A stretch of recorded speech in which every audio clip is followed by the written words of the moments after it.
যারা বলো না লম্বা চুল ভালো লাগে, এই ঠান্ডায় যখন শ্যাম্পু করতে হবে সব ভালো লাগে বেরিয়ে যাবে।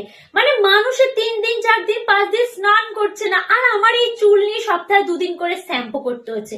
আর তার উপর যাদের আমার মতো ঠান্ডার ধাঁচ আছে, মানে শ্যাম্পু করার পরে হাঁচি হাঁচি কাশি, আর রাত্রিবেলা করে প্যারাসিটামল খেয়ে ঘুমোতে হচ্ছে।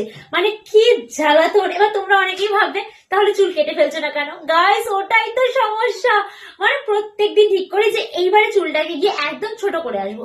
মাও বলে যা চুলটা ছোট করে আয়, কিন্তু বাকি সবাই বলবে এত বড় চুল ছোট করিস না, এটাই তো তোর ভালো লাগে, এটা সুন্দর। আর নিজেও এত দিন মানে এত বছর ধরে এত বড় করা চুলটাকে যদি পুরো এত ছোট করে আসি, তো একটা মনের ভেতরে যে কি চলতে থাকে। মানে কোনোদিন ভাবি চুল ছোট করে আসবো, কোনোদিন আবার ভাবি না থাক চুলটা বড়টাই তো ভালো লাগে দেখতে। মানে মারাত্মক জ্বালায় পড়ে গেছি। আর এই ঠান্ডা, এই ঠান্ডার যে কি জ্বালা। যারা বলে লম্বা চুল ভালো লাগে, লম্বা চুল ভালো লাগে, আর যাদের লম্বা চুল আছে এই ঠান্ডাতে যখন শ্যাম্পু করতে হয় তারাই জানে সেই জ্বালা। মানে ভালো লাগা সব কোথা থেকে যে বেরিয়ে যায় ঠান্ডাতে।